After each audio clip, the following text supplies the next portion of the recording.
Okay, so last review topic is working with natural log and e to the x. So in pre-cal, you probably spend a lot of your time on logarithms. And natural log is just a special logarithm. It has a very specific base. Its base is e. So in calculus, we will typically be dealing with logarithms that are in base e rather than all the other numeric bases. So a couple key facts to remember is that e is just a number. It's 2.7 with a bunch of decimals. It's an irrational number, much like pi. Okay, so e is a number. It's just an irrational number. So that's why we have a symbol for it.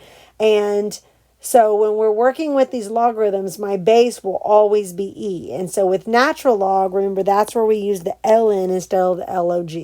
All right, just some kind of reminders. So one of the key things is we need to remember is these three facts right here. E to the 0 will always be 1.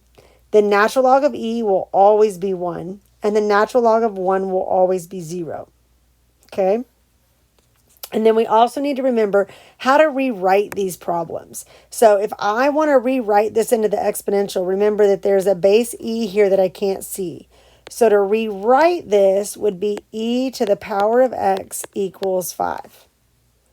And then I can do the same thing over here. If I want to write this as a natural log base e, I won't write it. I don't need it there, of 2 equals x. And so I can kind of rewrite these things. And that's really the key to solving these things. That's really the key to solving a natural log problem, is knowing how to rewrite them. All right, so if I start with this first one right here, I want to solve this. And my goal is to get this m here by itself.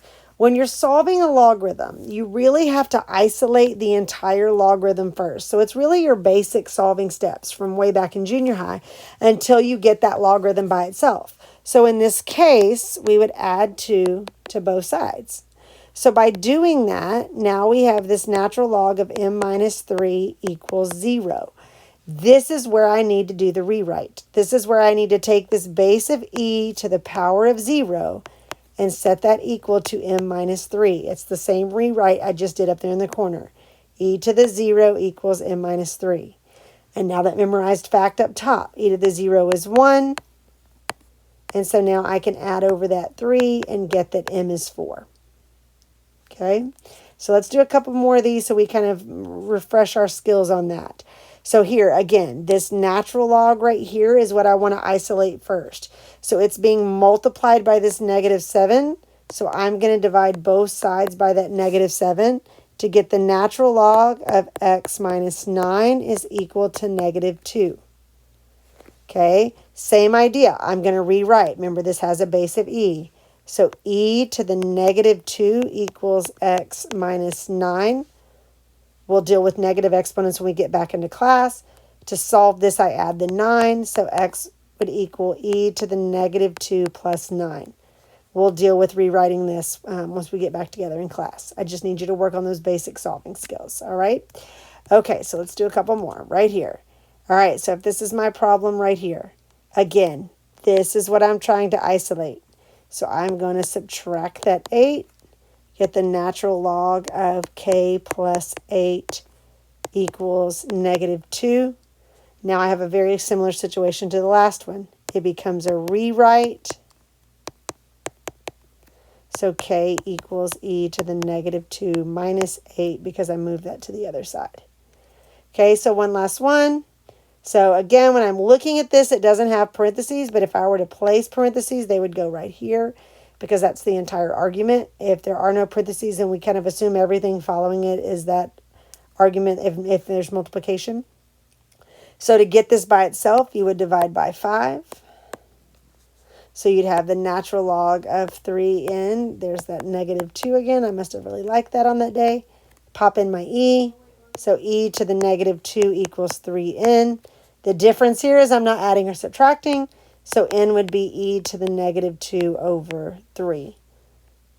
Okay, so isolate the natural log and then rewrite it and solve, right? Pretty basic there. We're going to stick with our basic properties.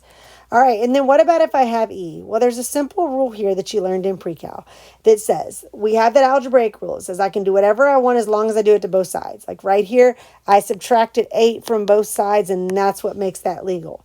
So I can do the same thing when it comes to natural logs. I can actually natural log both sides. And what this allows me to do is the only real property that I'm going to have you remember from pre-cal for this initial pretest is that allows me the ability to pull this exponent down. So I can now pull that 3x down in front of that natural log of e. That's one of my log properties. And set that equal to the natural log of 8. Natural log of 8 is just a number. I don't know that number, but I can stick the natural log of 8 into a calculator and it will give me the numeric value of that. Okay, so another memorized fact up at the top. The natural log of e is 1. So now we have 3x equals the natural log of 8. So x equals the natural log of 8 divided by 3. And again, that is something I could plug into my calculator, so it's a perfectly fine final answer. Okay. All right, so what if I've got more going on? Okay, so I've got to do the same thing. I've got to clean up. I've got to get everything away from this e to the x. So step 1 is subtract 5. So 2e to the x equals 6. Divide by 2. So e to the x equals 3. Again, we're going to natural log both sides. What that gives me the ability to do is it gives me the ability to drop that x down to the front. And this is why knowing my memorized rules up at the top are so important, because this right here is equal to 1. So x equals the natural log of 3. All right.